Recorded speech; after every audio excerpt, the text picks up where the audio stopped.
I've always wanted to go to the film festival, since how I often see online is when you get to go to these sorts of places, you can watch dozens of the best movies of the year back to back, sometimes get Q&As with directors, writers, etc.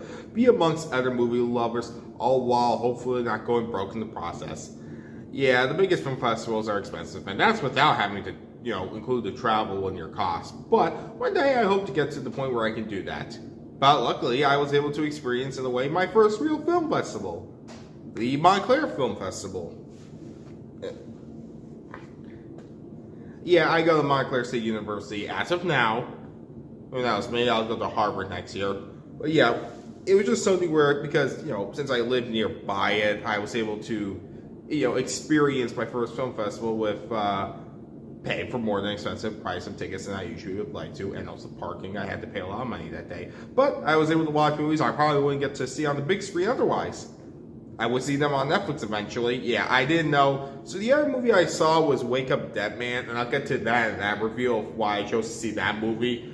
But I honestly forgot going in Arco was going to be on Netflix, because it's the kind of thing where it's like, well, this probably won't get a lot of mainstream attention in the States.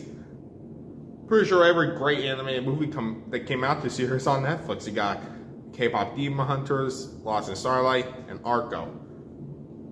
But hey, whatever. Look, I'll get to that in that review about Wake Up Dead Man. But having sat through 20 production logos seeing the Netflix, it hit me hard. It definitely made me stingy if all this would be worth seeing Arco on the big screen. Arco is if you don't know, a French sci-fi animated film directed by Hugo Bienvenu, which I pronounced correctly, who co-wrote it with Felix de Givre. Okay, I deserve a little shame for this. Look, it's from the poster to the premise to its clear inspiration, film festival or not, I wanted to see it, and not because of my lack of pronunciation skills. Although going in, I genuinely didn't know if it'd be the original version or the dubbed version, and it was the latter, and I'll get to it. But for now, I should explain the plot. The premise is a kid named Arco, Giuliano Valdi, lives in the far future where people live as high as the clouds and his family work as time travelers, and is often jealous he is too young to join them.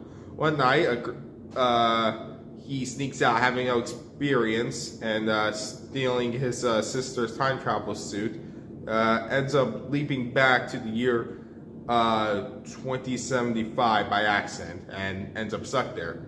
He meets a girl his age named Iris, played by Romy Faye, who finds out about his predicament and works together with her to help Arco get back to the future, while trying to make sure Arco isn't discovered as a group of conspiracy theorists, robots who run the society, and unforeseen problems get in the way to get back to his family. And yeah, that's about it. The movie has a lot for me to talk about, and given everything I said, I did go in with high expectations, and I think it's important always that just because it isn't perfect doesn't mean it should be disregarded for not being what you want it to be. Rather, you should be able to appreciate it for what it is, but that also puts into question if it works at all. I think Arco is a good movie, but it's the kind of movie where I wish it was great, and it has all the elements to be great, though it's not a movie like him where it has all the elements to be great, but the execution is bad. Arco is a good movie, and I enjoyed it a lot, and I think seeing it on the big screen helps with that. The art director of this movie, for the most part, is clearly trying to replicate Studio Ghibli, though it doesn't come off as imitation. The movie is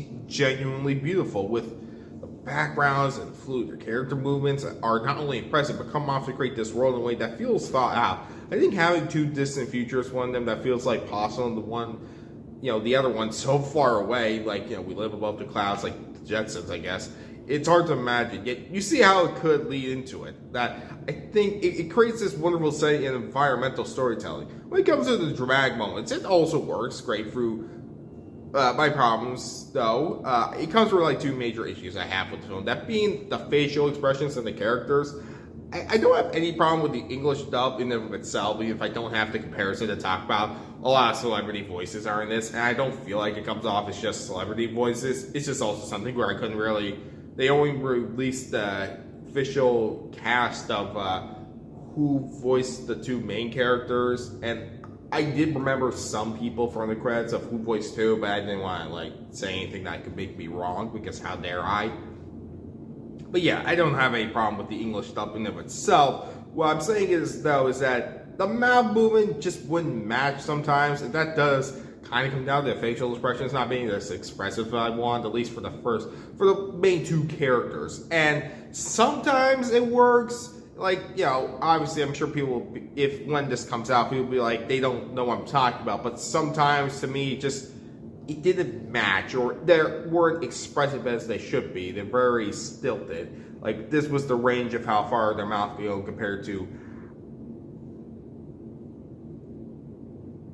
But yeah, that's just me being picky, I guess. Or, you know, I do think it is a problem, since, you know, obviously the best Studio Ghibli movies are just so expressive with characters. Like, that's always what you remember about them. And also plot and storytelling of the environment. But anyways, yeah, the main two characters, Iris and Arco, are being stilted. And I couldn't tell if it was just because of the mouth movement of the original voice recording, or the animation itself not allowing these characters to be as expressive as they should be. And that also leads to me talking about how I think the movie just doesn't do a great job with character development. Arco's plight with not being able to go back in time because he's too young and it's against the law. So he gets behind his family back. That leads to the conflict of the story. After that, we don't really get any complex character moments with him, where there could be more interesting story explorations with how the two times compare, his worry about the consequences of his actions, with his relation to Iris. Iris herself likes to draw and wishes her parents would come home more often. And the story never throws surprises for these characters beyond those setups. Like, I don't know. The story is start to finish about Iris and Arco getting the ladder Back to the Future, and there isn't a lot to this, and that doesn't always have to be a problem, but it really is such a simple story. Like, there's this grand scale, but there isn't much to talk about or dissect of. Plenty of movies aren't about the biggest adventures or foes to fight, but have a story where at its center is so rich with character, it feels big. This movie has a grand scope, but little in character department, other than the bare minimum, and that doesn't make it bad. The conspiracy theorists, though, I hate them. Okay, when they say it's against the law, 3 people in different primary color suits and rainbow glasses are after Arco, and it turns out these people are not from the far future. They are these 3 stooge-ass conspiracy theorists. And while I appreciate on people how they are later used in the story, how it's resolved, I just didn't find their antics funny. Neither the voices they got to dub them, which are impressive, I think, and I could be wrong, it was Flea, Will Ferrell, Andy Samberg. That is a great trio right there. Wait, does Flea do comedy? Whatever. But anyways, this is not to say they aren't great character moments. I think, honestly, again, the dramatic moments that are here that work are so good. Like, such as Iris' relation to the robot housekeeper, Mickey.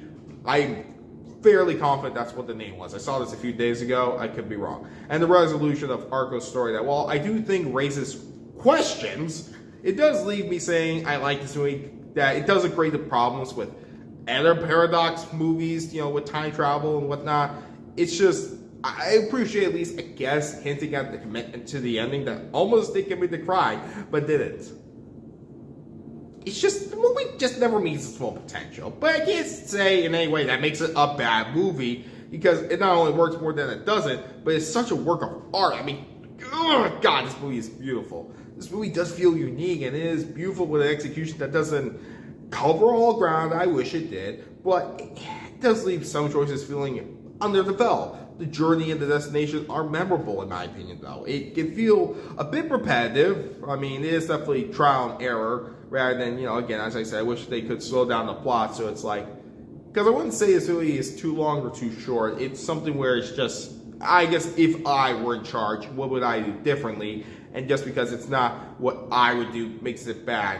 But at the same time, it's like, it could have made it better. But, you know, it's all subject to opinion. But this is my review. And again, as I say, it can feel repetitive, but it also doesn't waste the audience's time. Something I can definitely appreciate is the sound design, especially at the beginning, and the way it helps not only create this unique form of time travel, but just this feeling of like, that combined with the animation, like this just unique feeling that you really is hard to accomplish. And the performances are good, and it doesn't always feel like celebrity casting for the sake of it. It is enjoyable and fresh in so many ways. It just doesn't leave me thinking this movie was great. It really is a good family film that treats its audience like adults and is full of childlike wonder, but never matures into the movie I would have loved. Still, I like this movie a lot, so much that I do recommend it, and I do think if I rewatch it a second time, I would like it more. Maybe it'd be if it's the dubbed version, no, the original version, not the dubbed version with Flea in it.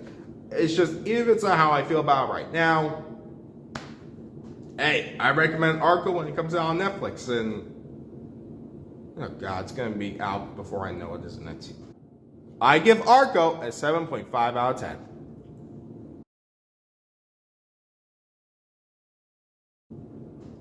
Thanks for liking, making sure to watch and subscribe, and stay tuned for my review of Wake Up Dead Man.